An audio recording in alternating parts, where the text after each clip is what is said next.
لوگوں، ایک مثال بیان کی جاتی ہے، اسے غور سے سنو کہ جن لوگوں کو تم اللہ کے سوا پکارتے ہو وہ ایک مکھی بھی نہیں بنا سکتے، اگرچہ اس کے لیے سب اکٹھے ہو جائیں، اور اگر مکھی ان سے کوئی چیز چھین لے جائے تو اسے اس سے کچھ چھڑا نہیں سکتے۔ طالب اور مطلوب یعنی عابد اور معبود دونوں گئے گزرے، ان لوگوں نے جیسی قدر اللہ کی کرنی چاہیے تھی ویسی نہیں کی۔ کچھ شک نہیں کہ اللہ زبردست ہے، غالب ہے۔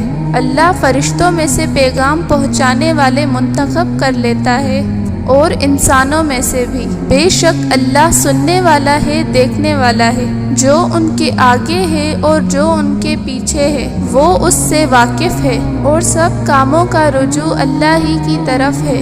مومنوں، رکوع کرتے اور سجدہ کرتے اور اپنے پروردگار کی عبادت کرتے رہو اور نیک کام کرو تاکہ فلاح پاؤ، اور اللہ کی راہ میں جہاد کرو جیسا جہاد کرنے کا حق ہے۔ اس نے تم کو منتخب کیا ہے اور تم پر دین کی کسی بات پر تنگی نہیں کی، اور تمہارے لیے تمہارے باپ ابراہیم کا دین پسند کیا۔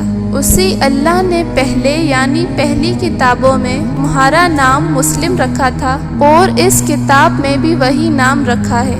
تو جہاد کرو تاکہ پیغمبر تمہارے بارے میں گواہ ہو اور تم لوگوں کے مقابلے میں گواہ رہو۔ سو مسلمانوں، نماز قائم کرو اور زکوٰۃ دو اور اللہ کے دین کی رسی کو پکڑے رہو، وہی تمہارا دوست ہے، سو وہ کیا خوب دوست ہے اور کیا خوب مددگار ہے۔